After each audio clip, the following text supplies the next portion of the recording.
Boa noite a todos que nos assistem. Estamos aqui no Facebook oficial da Prefeitura Municipal de Paulínia, nesta segunda-feira, 18 de maio, Dia Nacional de Combate ao Abuso e à Exploração Sexual contra Crianças e Adolescentes, com os profissionais Maria Inês Marita, assistente social coordenadora do CREAS, e com a Sandra Mara, psicóloga do CREAS, e a secretária Rita Coelho, da Assistência Social e Cidadania. Uma boa noite a todas, né? Estamos fazendo essa live em razão da pandemia, visto que não poderemos fazer as atividades da secretária, e em razão também desse importante dia que é celebrado hoje, né? E agora eu gostaria que a senhora explanasse um pouquinho o porquê dessa live, o porquê que estamos aqui hoje. Boa noite. Boa noite a todos. O dia 18 de maio é o Dia Nacional do Combate ao Abuso e à Exploração Sexual de Crianças e Adolescentes, instituído pela Lei Federal 9.970, uma conquista que demarca a luta pelos direitos humanos de crianças e adolescentes. Nessa semana, nós havíamos programado várias ações, entre elas palestras, teatro, cine-debate e treinamento da rede intersetorial. Mas em razão do isolamento social, optamos apenas pela live, conduzidas pelas técnicas do CREAS. Muito obrigado, secretária, né? E agora passaremos a bola à Sandra e à Maria Inês para que elas possam falar um pouco deste tema tão importante e as consequências do abuso sexual na infância e adolescente. Agora é com vocês. Tá certo. Boa noite a todos. Boa noite. Eu e Sandra vamos explanar um pouquinho a respeito desse assunto tão sério, tão delicado, mas tão importante, né, Sandra? Isso, a gente gostaria que fosse algo leve, né? Que apesar do tema ser um tema tão difícil, ele é extremamente importante e pertinente nos momentos de hoje. Exatamente. No dia 18 de maio, o Dia Nacional do Combate ao Abuso e à Exploração de Criança e Adolescente, foi instituído por conta de uma menina chamada Araceles, que teve todos os seus direitos violados, né? Ela tinha apenas 8 anos e foi uma situação que deixou em tristeza a cidade onde ela morava e depois nosso Brasil também. E aí, a partir de então, foi pensado nesse dia, né, comemorando então o combate ao abuso. Então, Sandra, a gente vai falar um pouquinho, né, do abuso sexual na infância. Nós temos uma diferenciação entre o abuso, né, e a exploração infantil. O abuso é todo ato onde um adulto tem prazer dentro de uma exploração da criança, do universo infantil, através do poder, da dominação e de manipulação daquilo que ela não tem como se defender. A exploração é quando isso é usado para ganhar dinheiro. Então, é a prostituição infantil, muitas vezes a pedofilia, vídeos pornográficos, material aonde isso vai ser comercializado e vai haver algum ganho financeiro. Então, o abuso, ele ocorre muitas vezes dentro de casa, com pessoas muito próximas, com pessoas conhecidas, né? Pode ser fora também, pode ser dentro da escola. A gente tem casos aqui, infelizmente, né? Nós temos situações diversas, de vizinhos, de condomínios. Exatamente. Ô Sandra, e vamos falar um pouquinho, né, desse agressor. Quem que é ele, né? Vamos explanar um pouquinho a figura dessa pessoa. É muito, assim, a gente muitas vezes pensa que é uma figura que é má, que aparentemente todo mundo vai saber que aquele é um pedófilo, um abusador, e ao contrário, muitas vezes é uma pessoa bem socialmente colocada, é uma pessoa espontânea, é uma pessoa querida, é uma pessoa cativante, né? E ali por trás, muitas vezes se esconde o abusador. O abusador, ele é uma pessoa que convive com essa criança, ou com essa mulher, né? Também. Sim, também. E na maioria das vezes, a gente percebe que o abusador, ele faz uma sedução, né, Sim. com a vítima dele. E é aí que mora o perigo, né? Por quê? Porque a criança vai adquirindo confiança nessa pessoa. Pode ser o pai, pode ser o padrasto, pode ser um irmão, O vodrasto. o vodrasto, Tem o muitos. vô sanguíneo, né? E pode ser um conhecido, um Sim. vizinho. Mas primeiramente o que ele faz? Primeiro ele vai cercando a criança de afeto, ele conquista a criança, né?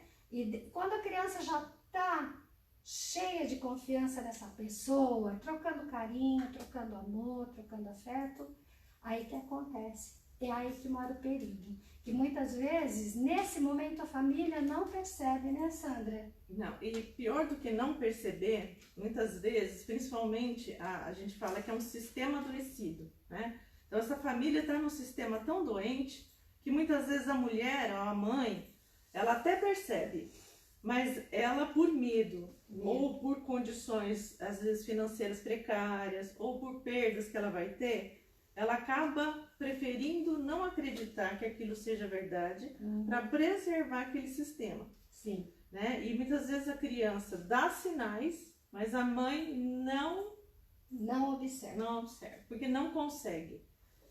Porque ela está envolvida nessa situação. Ou porque tem medo, né? Ou porque aquela situação para ela é algo onde ela se agarrou com todas as forças. O que a gente observa, né, Sandra, em nossos atendimentos, que muitas vezes essa mãe, ela tem uma situação que ela não quer se desfazer, né, da casa, dessa relação com essa pessoa, seja ele marido, seja o tio, né, que ela tem até uma certa dependência dessa pessoa, né, Sim. até financeira ou emocional, né, o que dificulta, né, e abrir mesmo a questão da violência, né? E muitas vezes essa mãe também foi vítima quando na infância. Sim. Né? Essa mulher, então ela revitimiza, ela segue o ciclo da violência. Ela reproduz. Ela né? reproduz o ciclo da violência, ela não consegue quebrar.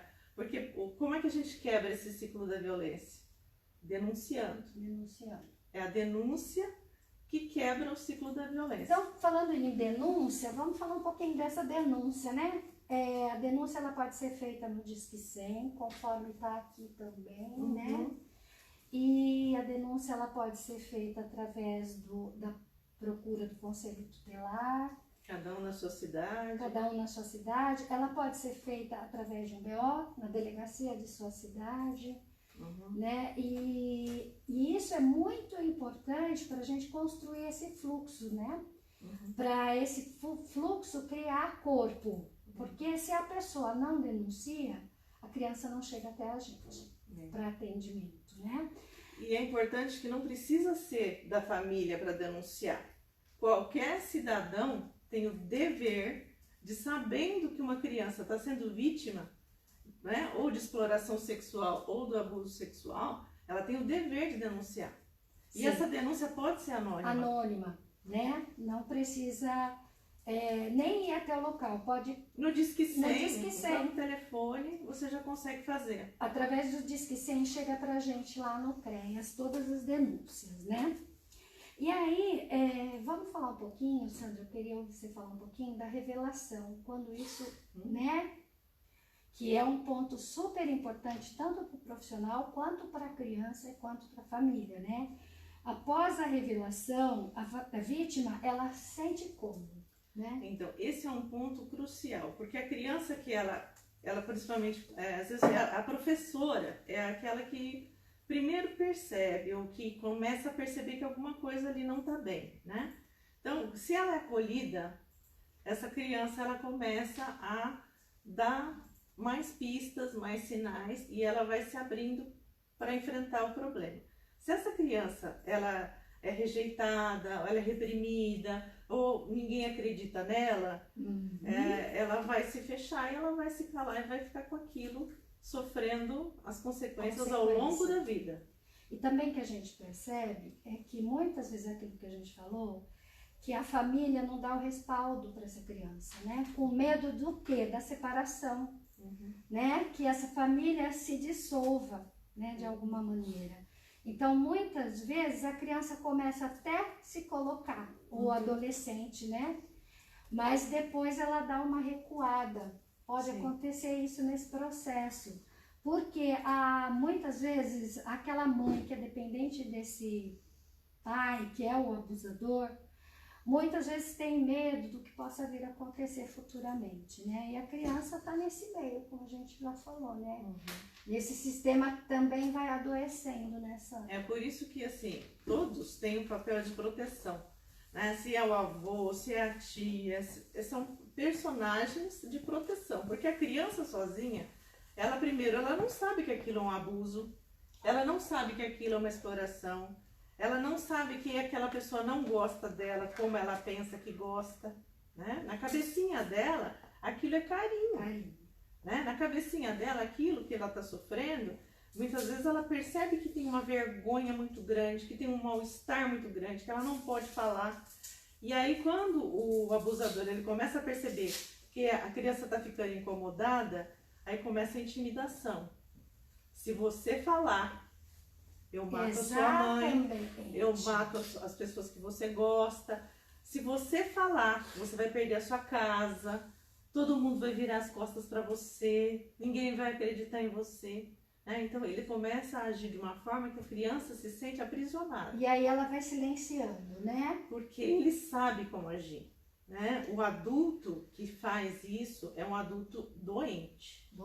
E aí vai criando algumas consequências, primeiro vamos falar um pouquinho dos fatores que levam a consequência, que eu acho que é importante a gente colocar e dar uma discutida, Sandra, porque a gente percebe que os fatores que estão nessa família, nessas relações, são fatores predominantes, como, por exemplo, a idade da criança. A idade da criança é uma coisa muito variável. A gente tem crianças de meses até os 14, 15 anos, que já são crianças que já têm um conhecimento maior, mas muitas vezes não têm autonomia para falar não. Né? Porque tem medo, porque depende financeiramente, porque está numa condição de subjugação daquela pessoa. Né? Então, as pessoas falam, criança de 14, 15 anos não sabe o que está fazendo. Muitas vezes sabe, mas não quer aquilo. Sabe que aquilo é errado. Sabe que aquilo não faz parte do seu universo. Sim. Mas ela se submete por estar subjugada. E isso não é natural. E por já estar doente também, emocionalmente precisando de ajuda, né? Então a gente não pode generalizar dizendo que adolescentes sabem se defender. Porque muitas vezes o adolescente sofre calado. E ele não tem coragem. Por quê? Porque tem muito medo da vergonha. Muito medo da vergonha. E outro fator importante é a duração do tempo do abuso, né, Sandra? Às vezes, uma criança é abusada anos, né? Infelizmente. Começa aos 5, nossa experiência de atendimento, ela começa a ser abusada com 5, 6 anos. Às vezes ela vai conseguir revelar quando ela faz 18 anos. Quando ela se liberta dessa dependência. Dessa dependência, e ela cria, né, autonomia e condições próprias para fazer isso. Para isso, a gente fala do empoderamento. Né? A mulher, principalmente, ela precisa se empoderar de ser dona de si. Porque a primeira coisa que o abuso tira da pessoa é a sua identidade. Porque rouba da pessoa, primeiro, o lugar de ser humano.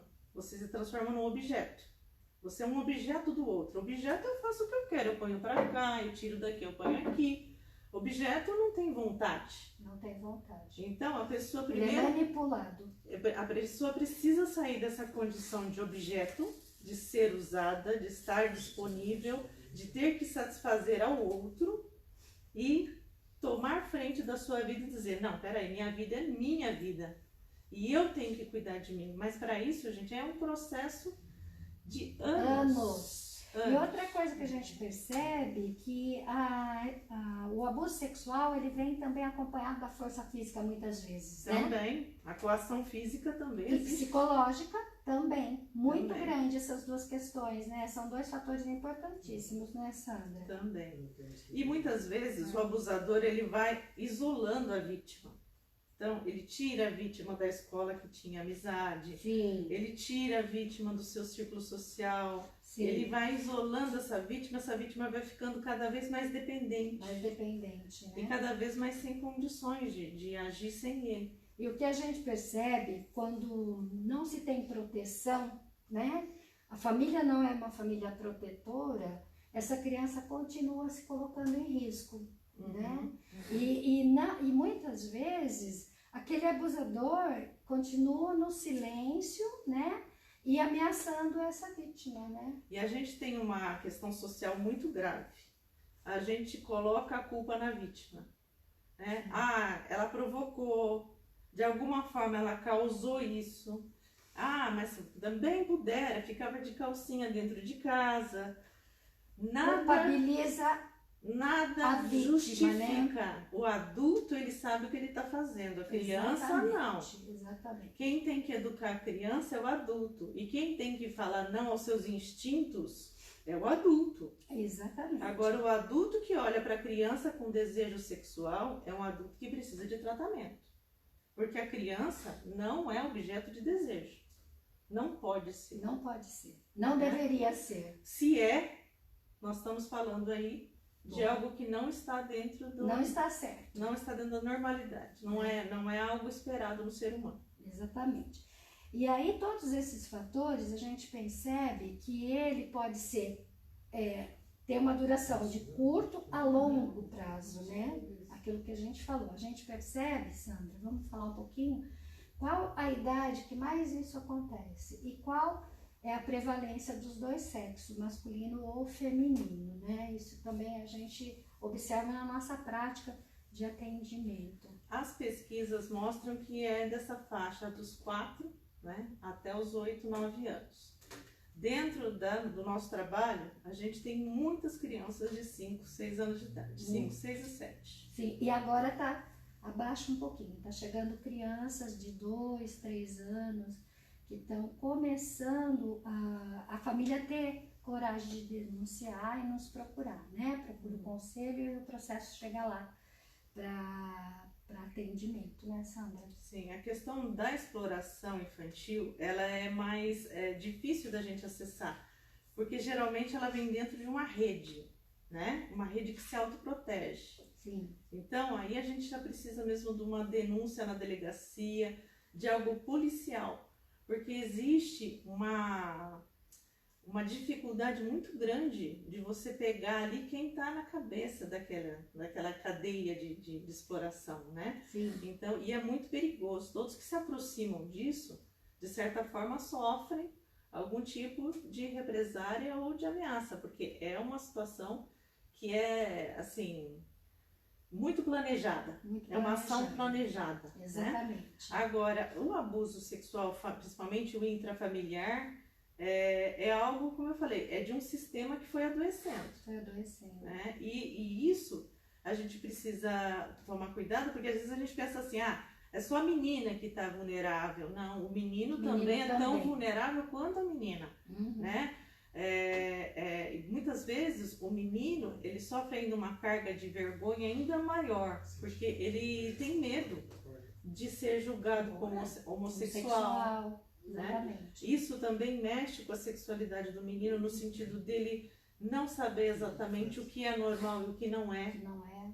Né? E isso gera para ele toda uma série de prejuízos que vão refletir ao longo da vida inteira dele. Agora a gente já está entrando nas consequências, né, do abuso. O que esse abuso altera na vida dessa criança, desse adolescente? A gente vai falar um pouquinho aqui para vocês que a gente percebe que as consequências é observadoras mesmo, né? A criança desenvolve uma vergonha, ela desenvolve uma ansiedade, né? Uma reclusão, ela fica mais no quarto.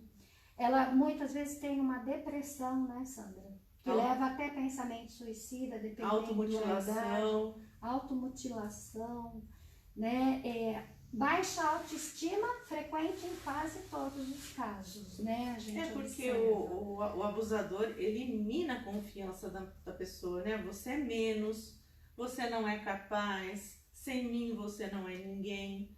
Então, a autoimagem da pessoa é uma autoimagem muito ruim. Muito negativa. Isso né? é uma das coisas legais da psicologia, porque no desenho a gente começa a perceber, a criança, ela não sabe falar, ela não sabe dizer, olha, tá acontecendo isso comigo, né? Nas brincadeiras. Eu não né, gosto, também. exato, mas ela expressa no desenho, ela expressa na brincadeira, né? Muitos abusos sexuais não são falados. Sim. A gente presta atenção nesses sinais, nesses sintomas, e isso vai nos levar à descoberta do abuso.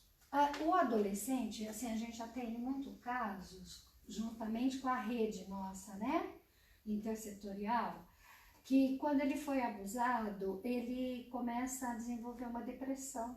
E aí ele começa com pensamentos suicidas, né? Ou homicidas. Ou homicidas, né? Ou até aquele adolescente que desaparece, ele some por dias de casa, tem muito... uma estatística bem alta em relação a isso também, a gente observa isso, né? É um fator muito importante. A criança que ela é hiperestimulada muito precocemente, ela pula fases, né? Porque o nosso organismo, ele passa por fases. Então, uma criança de 5, 6 anos de idade não tem os hormônios, né, adultos ativos. Sim. Então, a criança, ela não está preparada para o sexo. Ela não tem o corpo formatado para aquilo. A criança é hiperestimulada, o cérebro dela é agredido, o corpo dela é agredido. A violência é uma violência de formação da pessoa, né? Aquilo vai abater a formação da pessoa. Ela poderia ter um desenvolvimento X. Aquilo vai vir e vai frear aquele desenvolvimento e vai potencializar o desenvolvimento de algo que não estava pronto ainda. Então, quando a gente força o amadurecimento de uma fruta, o que acontece? Apodrece, né?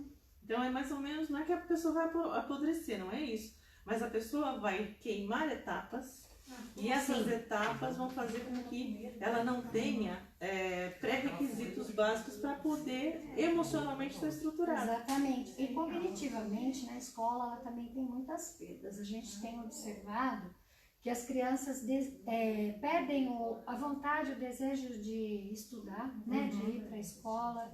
E o cognitivo também a gente percebe que começa a ter uma defasagem, né, escolar. Uma questão muito importante, por exemplo, quando eu tenho uma realidade muito dura que eu não consigo lidar, eu fujo daquela realidade. Então, o que acontece? Muitas vezes essa criança, ela é uma criança que não consegue se concentrar. Sim. Ela não consegue ter foco, ela não consegue prestar atenção nas coisas. Por quê? Porque a cabecinha dela está sempre nesse mecanismo de fuga. E aí é aquela criança, muitas vezes, que vive no mundo da lua, Distraída, que não consegue ter começo, meio e fim de nada do que faz, né? E as pessoas não entendem por que aquilo está acontecendo. É uma forma de defesa. E uma consequência também que a gente percebe, que é importante, é que essa criança, ela tem dificuldade de relacionamentos, né? Ela passa a ser Ela criança desconfia de todo mundo. desconfiada, insegura, mais solitária, mais propensa a querer ficar mais com ela mesma, né? Então, assim, ela acaba que não acreditando mais no ser humano, né? Essa descrença é um perigo. É um perigo. Né? Essa descrença no ser humano, essa descrença no outro. Porque essa revolta pode virar ou uma forma destrutiva, né? Então vai se envolver só em relacionamentos extremamente Complicados. Pessoas destrutivas, uso de substâncias para aliviar aquela dor. Exatamente. E isso vai gerar mais prejuízo ainda. Ao invés dela ter ganhos, ela vai ter mais prejuízo. Ela se revitimiza também, né? Fazendo todas essas consequências que a gente percebe na vida dela, também há uma revitimização, né, em torno de tudo isso, que é importante também a gente destacar. Até chega, às vezes, na vida adulta, a ter uma dissociação. Dissociação. A pessoa, ela tem comportamentos bizarros, ou ela muitas vezes enlouquece mesmo no sentido... Ô Sandra, senso e comum. essa dissociação é uma dissociação que a gente percebe que é mental, né? Uma dissociação emocional, né? Que acaba que meio que confundindo essa pessoa no decorrer do crescimento dela, né? É que o físico e o psicológico, eles se unem, né? Então, assim, o que a gente fala? Quando o corpo, ele é violentado, o emocional, ele não está sadio, né? Então, o corpo, ele é nosso templo. A gente tem que cuidar. Sim. Né? Nós temos que proteger o nosso corpo, porque é aqui onde o nosso potencial vai se desenvolver. Então, quando essa criança sofre esse abuso, ela é invadida na sua privacidade, naquilo que ela tem de mais íntimo. E ela passa a ter raiva de tudo que é abusivo. Então, às vezes um olhar é abusivo, né? Tive casos de abuso sexual que não foram denunciados, que a pessoa não viu aquilo como abuso. Então, por exemplo, na vida adulta, ela foi perceber que a pessoa que morava na casa ficava olhando a fechadura e ficava vendo ela se trocar, ficava vendo ela tomar banho. Aquilo foi um abuso. É um abuso, não teve né? toque, não teve nada, mas aquilo foi um abuso. E ela teve muita dificuldade depois na vida adulta de se relacionar, como você falou, né? Às vezes a pessoa não consegue ter relacionamentos sadios. Por quê? Porque esse olhar invasivo generalizou para as outras pessoas. E outra coisa que a gente percebe é que essa vítima, vamos falar um pouquinho agora que ela já está começando a crescer, né? Hoje ela já é uma mulher. E aí ela tem essa dissociação, né?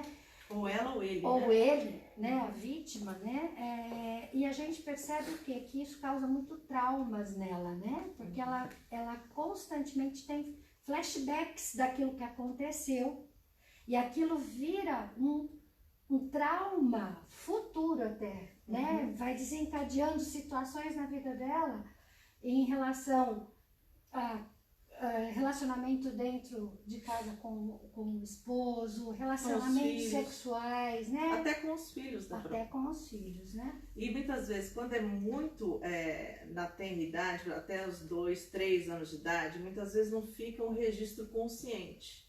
A criança não tem a lembrança, o flashback não é lúcido. Sim, mas fica um registro de algo que aconteceu ali que não deveria ter acontecido. Sim. E esse registro que não tem nome, que não tem palavra, que não tem existência concreta, vai ter uma existência emocional. Que vai gerar um significado que vai alterar o funcionamento dessa pessoa. E a gente percebe que a mulher, ela começa a ter alguns comportamentos de muito sofrimento, mas ao mesmo tempo ela silencia essa dor, né? Porque muitas vezes ela, como a gente já falou da criança, ela também não tem saídas. E às vezes ela não identifica aquilo como abuso. Como abuso, exatamente. Ela entendeu aquilo como algo natural, algo que ela viveu naturalmente. E aí, portanto, ela colocar os filhos em risco também é muito fácil. Porque como ela não identifica o abuso, ela também não vê o risco a que o outro está submetido. O outro está submetido, né? Vai criando um ciclo, né? E muitas vezes gera um ciclo. Gera um ciclo, né? E muitas vezes, principalmente para o homem abusado, ele se transforma num potencial abusador. A gente percebe que é muito comum quem perpetra o crime, vamos dizer assim, já sofreu crime lá atrás também. Ele já foi vítima. E a mulher que é abusada, ela apresenta muitas consequências também, né? Na vida até adulta dela, porque isso ela já está carregando, né? Vem da infância. E aí ela continua se colocando muitas vezes em risco, tendo relações com pessoas que ela considera pessoas que não são pessoas de risco, mas que para ela, na verdade... A gente se relaciona com quem a gente conhece. Exatamente, Né? são pessoas... Nossos modelos. Nossos modelos, exatamente. São pessoas que traz para ela, de novo, outras consequências. Né? Para ver a quebra disso, eu tenho que criar novos modelos. Entendeu? Eu tenho que mentalmente entender que aquilo foi um modelo doente. Aquilo que eu vivi eu não deveria ter vivido. Aquilo não foi sadio. E aí eu vou criar um novo modelo. Um novo modelo. Eu vou trabalhar dentro de mim para quebrar esse ciclo da violência. Exatamente. E a gente percebe que muitas vezes a mulher que sofre abusos, ela tem uma atividade sexual precoce. Pode. Daí Né? tem os dois lados. Tem dois lados. Ou a pessoa, ela boicota aquilo da vida dela, né? Aquilo, ela se torna totalmente sem prazer. Sem prazer. Sexual. Ou ela é hiperestimulada, ela procura aquilo E repetidamente. parceiros que ela Satisfaz. novamente se coloca em risco, porque pode vir uma gravidez não desejada, pode Uma doença. uma doença, né? Então, assim, ela se coloca em risco, a gente percebe isso, né? Se a gente juntar isso à questão da dependência química, a coisa se agrava muito mais. Porque a dependência química já vai gerar uma destruição, né? Nessa identidade, nessa busca de identificações sadias. Você só vai se identificar com aquilo que é doente. Que é doente. Então você vai naturalmente se agregar a um universo destruidor. E ali aquilo só tende a piorar, né? Se a mulher consegue, ao contrário, romper esse modelo, trabalhar dentro dela aquilo que os traumas, como você falou, trabalhar dentro dela os medos, essa sensação de impotência, e começa a ver a potência que ela tem, aí ela pode fazer novos vínculos, novas formas de relacionamento, novas escolhas que vão gerar para ela consequências melhores. O que a gente percebe muito no nosso atendimento é assim, que a mulher, ela chega com muita coragem, né? Mas quando a gente solicita para ela, você fez BO, né? Você foi até a delegacia, muitas vezes ela se nega, ela vai embora e não volta mais. Às vezes a gente precisa até acompanhar essa mulher, né? Porque ela está numa fragilidade muito grande, ela está numa situação de vulnerabilidade. O que vão pensar de mim? Que nem ela, às vezes, consegue enumerar as coisas que ela própria imagina, né? Sim. Então, assim, é uma situação que a gente percebe que ela tem dificuldade, né? Ela tem dificuldade de aceitar, né? O atendimento. E ela acaba que muitas vezes voltando para aquele agressor, né? Para casa, porque é ali que ela tem uma pessoa que muitas vezes ela necessita economicamente. E naquele momento ela está desprovida, né? De tudo. Então ela prefere recuar novamente. E isso leva, às vezes, um processo muito longo, né? Para a gente fortalecer essa mulher demora um processo, às vezes, muito grande, porque ela não está pronta, ela não está empoderada, né? A violência doméstica como um todo, não só a questão sexual, né? Mas, por exemplo, a mulher foi vítima a vida inteira de ver os pais com uma violência física muito grande. Então aquela briga, aquela discussão com palavrões, depreciação, aquilo foi sendo banalizado. Sim. Então os relacionamentos são assim, né? Ela de repente acha uma pessoa que aparentemente é sedutora, poderosa, que vai oferecer para ela, né, teoricamente um mundo diferente desse, mas que a base é a mesma. Então ela se coloca de novo nessa condição de vítima, de novo nessa condição de submissão. Ela atrai de novo aquilo que ela vivenciou. Não necessariamente ela sofreu a violência sexual, mas qualquer violência doméstica, ela já vai ser danosa, né, para essa autoestima, para essa capacidade de criar bons modelos, né, da gente ter condições de escolha sadia. Sim, isso. E a questão financeira é importante, mas a questão emocional, a dependência emocional. É muito difícil de quebrar. Acho que é uma das coisas mais difíceis da Porque gente se quebrar. cria uma codependência, né? Porque as relações estão Eu doentes, preciso que você precise de de mim. mim. Né? Então, isso é muito difícil. Vamos dizer assim, na terapia é um dos maiores desafios. Principalmente, como você já falou, né, Sandra? Quando a gente percebe que a mulher faz uso de alguma substância também e ainda ela sofre uma violência, ou sexual, ou física, ou emocional, ou psicológica, né? Aí, quando agrega as duas, fica muito difícil E geralmente o andam tratamento, juntas. né? Geralmente andam juntas. Andam juntas, né? Aonde eu mais atendi mulheres vítimas de violência sexual foi dentro do CAPS AD. A grande parte das mulheres que eu atendi, várias. Porque elas vivem em risco, porque elas entendem que aquilo...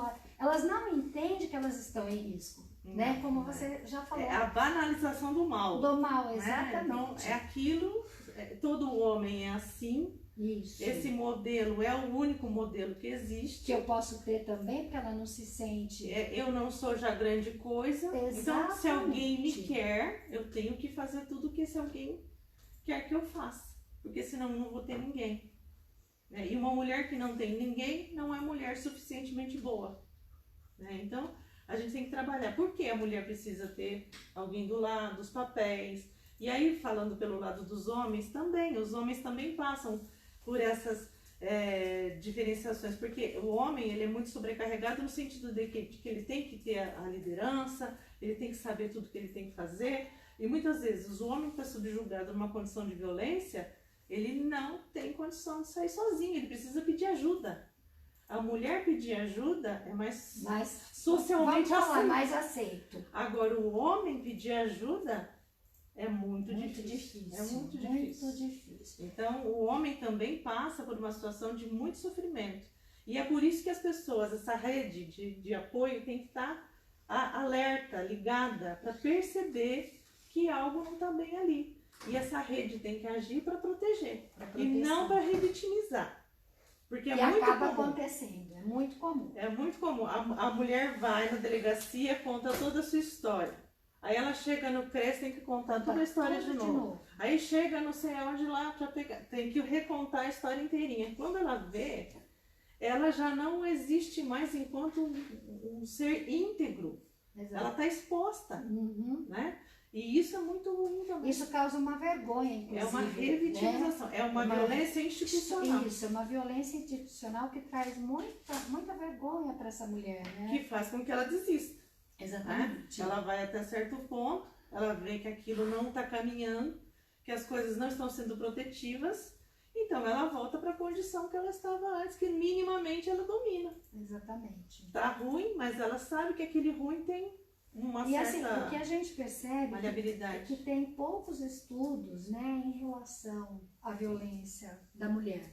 A gente fica atenta, né, para as pesquisas, para a gente ter acesso a essas informações, mas a gente percebe que tem muito pouco.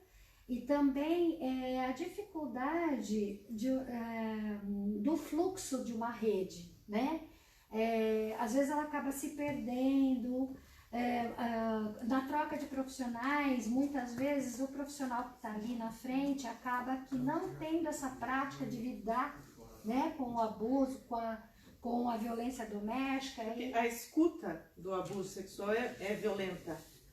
Você ouvir uma pessoa falando que ela sofreu, você tem que estar com apoio psicológico também, você tem que ter a sua rede de suporte, você tem que ter profissionais preparados para ter essa escuta, porque não é fácil, né? Não é algo gostoso da gente ouvir, nem é algo que a gente está preparado pelo senso comum, tem que ser profissional, tem que ser técnico para fazer essa escuta.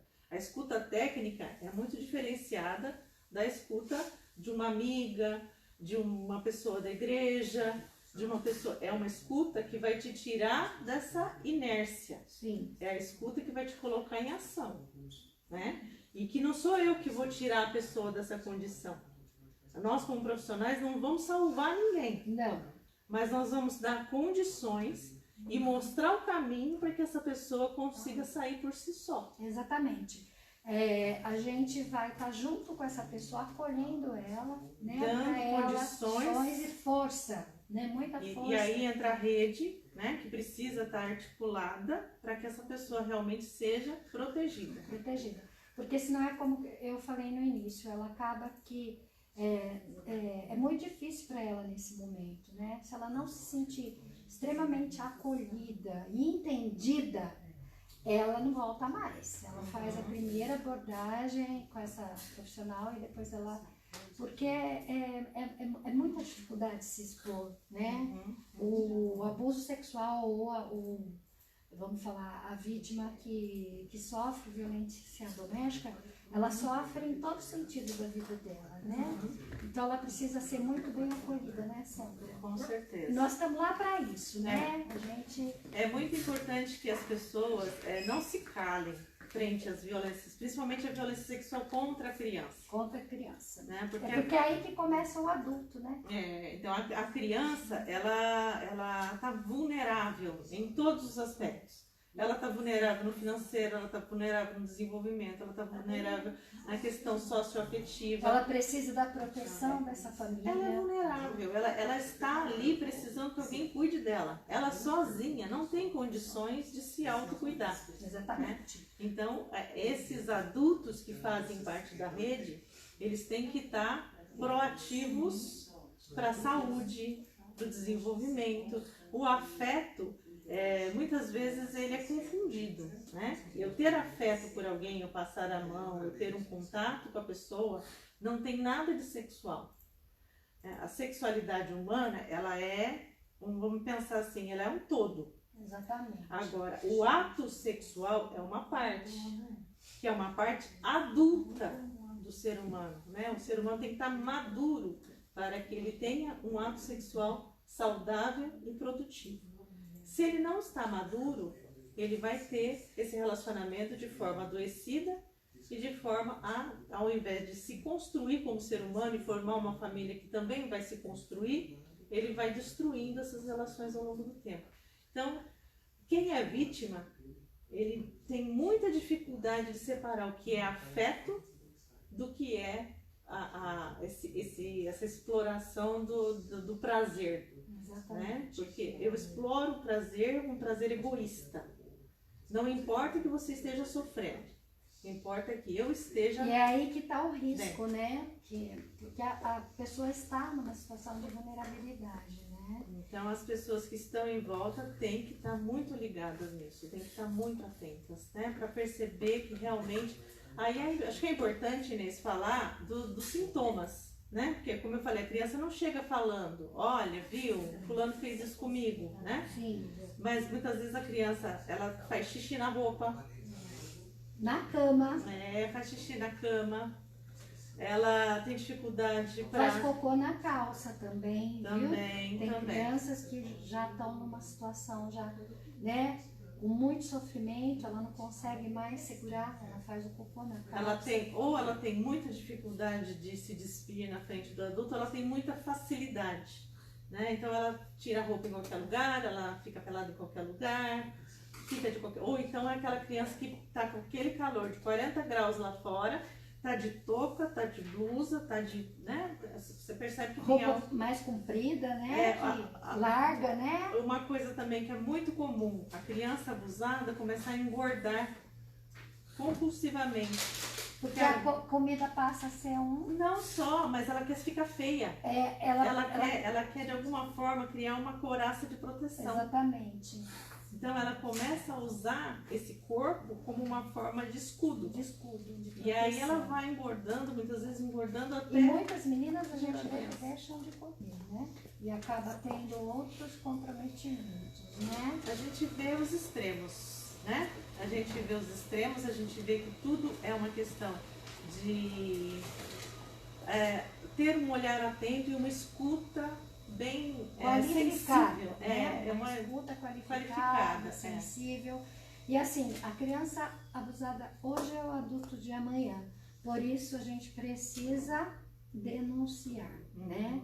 Diz que 100 é rápido, prático e chega para os profissionais, onde eles estiverem, no CRAS, no CREAS, nas UBS, na delegacia, Conselho tutelar Conselho também. tutelar também.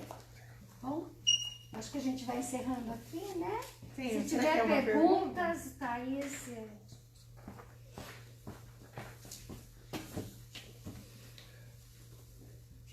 Sandra, Inês, quero primeiramente agradecer vocês, né, pela disposição, Gente que pelo agradece. bate-papo. Uhum. Muitos elogios, vereadores assistindo, secretários. Eu acho que foi uma live muito rica para todo mundo, ainda mais nesse tema que é tão espinhoso, tão complexo, né? Eu separei 2 perguntas e as demais depois a gente responde e encaminha para a pessoa, e também a gente vai publicar no site da prefeitura, que é paulinia.sp.gov.br. A Sueli Lopes Carneiro, ela perguntou, a vítima que ela é abusada, né, ela também acaba se sentindo culpada. Isso procede? Vocês têm alguma explicação para isso? É Com muito certeza. comum, muito comum, né? É aquilo que eu falei, a vítima, muitas vezes, as pessoas começam a falar assim, mas é porque ela também se comporta assim, é porque ela também fez alguma coisa que merecesse isso, né? E isso não existe. A vítima é uma vítima. Ela não tinha condições de escapar daquela situação. Só que na cabeça da pessoa fica repassando assim, por que eu não gritei? Por que eu não falei? Por que eu não cheguei para ninguém e não contei? Né? Principalmente quando é adulto. Aquilo fica repassando. E muitas vezes não fez porque você não tinha condições para fazer, você não se sentiu acolhido para fazer, você não sentiu confiança no outro para poder dizer. E então não adianta. Aí a gente tem que trabalhar essa culpa, porque essa culpa paralisa. E a gente transforma a culpa em responsabilidade. Qual a minha responsabilidade hoje diante daquilo que eu vivi? Então, hoje eu posso não me permitir mais, eu posso romper com isso, eu posso fazer novas escolhas, eu posso fazer uma família que vai se proteger, que vai se cuidar. Eu não preciso mais passar por aquilo que eu já passei. Então a culpa ela tem que ser vencida. E isso é um processo, como a Inês falou, também muitas vezes longo. Porque é uma coisa social, né? As pessoas culpabilizam muito a vítima. Perfeito, Sandra. E agora a pergunta da Gabriela Costa, que é a opinião das técnicas, sobre a educação sexual e sobre a contribuição para entender o que está acontecendo na hora do abuso. Pode falar, pode completar. Eu acho que a educação é muito importante em todos os aspectos, né? Porque, primeiro, uma criança que ela está sadia, ela percebe as coisas, ela tem um vínculo positivo com a escola, ela fala as coisas que estão acontecendo, ela está alegre, ela está desenvolvendo, né? Então, a criança que tem uma relação positiva de desenvolvimento, principalmente na escola, é uma criança que já tem uma rede de proteção. E se algo acontece, ela sabe para onde ela pode correr, né? Qual é o grande problema? É que ela, muitas vezes, a educação sexual na escola ainda tem muitos estigmas. Então, se você falar sobre isso, você está estimulando a sexualidade. É o contrário. Se eu conheço o meu corpo, se eu domino, né, esse meu universo de desenvolvimento, eu vou lidar muito melhor com as fases que eu vou viver. Né? Porque é muito comum a criança com 4, 5 anos ter curiosidade sexual. O que eu tenho que você não tem, o que você tem que eu não tenho. A ter isso, observar seu universo físico, natural, social, natural. É natural. Porque ela é desprovida. Ela é desprovida de crítica, de discriminação. Então, se você tem um trabalho com isso, onde a criança ela é respeitada na sua fase de desenvolvimento, ela vai ter aquele suporte que ela precisa. Agora, é muito importante, agora está passando uns vídeos que mostram, né? Não deixe ninguém tocar no seu corpo sem você permitir. Carícia não pode passar em determinadas partes do seu corpo, né? Então, isso vai dando sinais de alerta, para que a criança perceba, opa, isso e falando tá de bonito. educação, seria interessante a gente falar rapidinho aqui da importância da educação, da escola, né, na vida dessa criança, até como identificador, para proteção mesmo dessa criança. Trabalhar, né, com os educadores, com os professores para aprender também como lidar. A identificar esse fator, né, que é muito importante, e para também acolher essa criança, né? Que teve uma situação... são momentos de muita dificuldade que essa criança passa. Só para a gente dar um exemplo, né? Teve uma escola que teve um problema muito grande com uma criança que ela ficava tirando a calça dos outros coleguinhas, né? Ficava com aquela brincadeira sem graça de ficar tirando a calça dos coleguinhas. Então uma professora se aproximou e começou a entender esse comportamento. Por que isso acontecia? Isso estava acontecendo dentro da casa. Na verdade, era o irmão mais velho, tinha sido abusado sexualmente e estava com brincadeiras violentas. Ele não chegou a fazer aquele abuso sexual clássico, mas ele estava com brincadeiras violentas com o irmão mais novo, porque ele estava se sentindo violentado. Então, às vezes, de um comportamento que está acontecendo, que aparentemente é bobo, se você dá a atenção necessária para aquilo, você vai entender o que está acontecendo por trás e você vai poder trabalhar. Você vai poder acolher e transformar aquilo.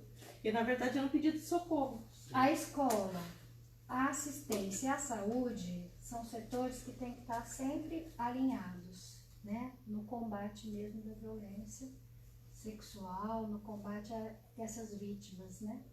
E agora, acho que para finalizar, né, a gente vai chegando ao fim da nossa live, eu gostaria que vocês reforçassem os canais de denúncia que a população dispõe, tanto a criança, o adolescente, quem for abusado, ou quem conhece alguém que é abusado e pode denunciar de forma anônima, né?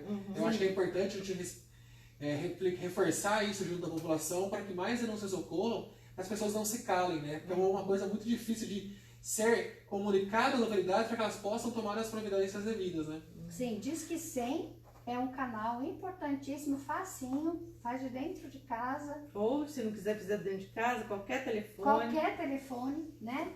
E a delegacia é importantíssimo também, o conselho tutelar, né? E toda essa rede, como eu disse, está alinhada no combate mesmo. Né? De repente, dentro do CRAS, você pode chegar para uma assistência social e conversar. Numa UBS, num hospital, com um pediatra. Numa escola, você pode conversar. São canais. Então, quem está ali perto da criança, do adolescente, né, o professor, o médico, é sempre alguém que pode ser também colaborar para que isso chegue ao fim, né? Para que um assédio, um abuso chegue ao fim. Reforçando, a violência só encerra com a denúncia. Né? Enquanto não existe a denúncia, essa violência... Não podemos ficar no silêncio. O silêncio é o canal da violência. Perfeito, uma ótima frase, acho, para a gente poder encerrar essa live. Agradeço a secretária Rita Coelho pela iniciativa, a Inês Guarita e a Sandra Amara por estarem aqui com a gente. Nós que agradecemos. Nós que agradecemos. A oportunidade é muito importante. Muito rica. Muito rica. Fica o convite para que a gente faça outras, também sobre outros temas, já que vocês estão na linha de frente. E se né, tiver no mais dia a dia. perguntas, amanhã a gente responde pelo... Te manda lá. Com pelo certeza. Facebook, tá bom? E fica o Obrigada, convite para que vocês voltem mais vezes e a gente possa levar mais conhecimento, compartilhar, né, essas informações importantes para mais pessoas. Agradeço a todos que nos assistiram e uma boa noite a todos e até a próxima. Obrigada. Muito obrigada.